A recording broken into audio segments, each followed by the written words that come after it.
Anong nangyari? Putang ina, very rare yung ganito. Oh my God! Wow! Di ba dito hindi nawawala ng traffic dito, pero putang ina ngayong araw eh. Ano? Ano? Sinong sabi na sobrang traffic sa EDSA? Embudo, ayan o, ang luwag o. Putang ina, very rare yung ganito. Ayan o, wala tayong problema nakarating dito.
Maluwag ah.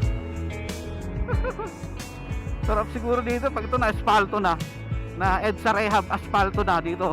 Ano na to, part na to, kasi ganito kaluwag no. Waswas, ang daming mawaswas niyan. Sana all.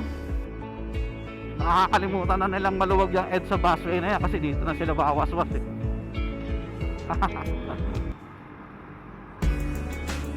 Pagkangat dito sa main, maluwag pa rin oh. Biyernes ngayon ha.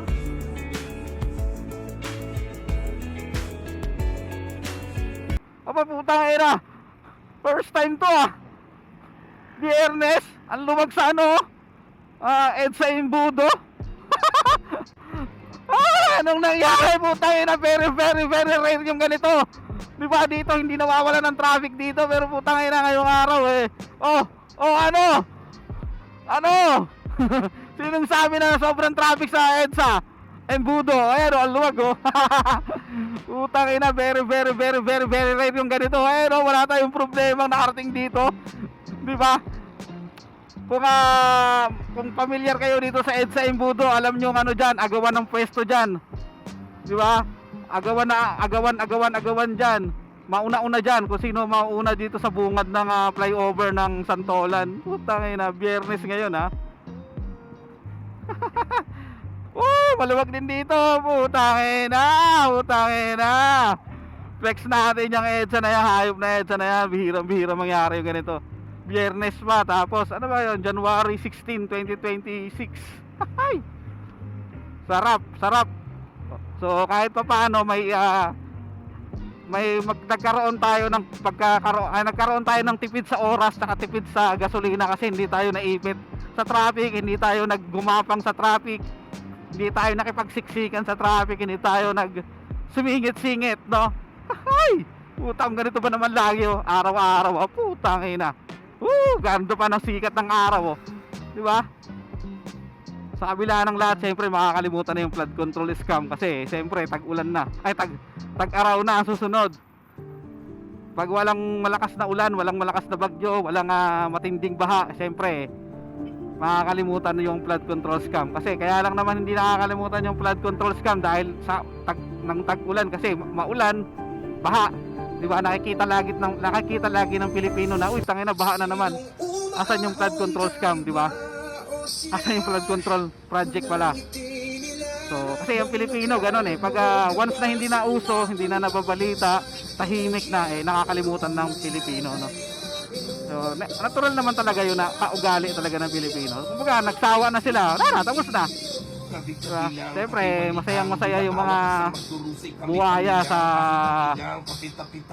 na-involve sa flood control scam na yan. Kasi, tayo naligtas na kami. Tahimik na yung ano namin.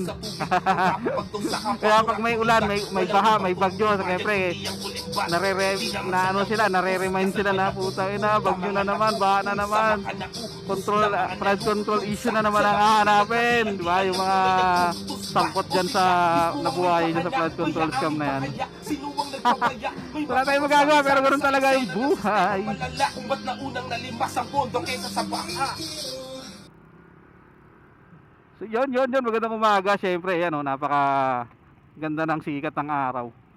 So yun, magandang umaga. Peace, oh.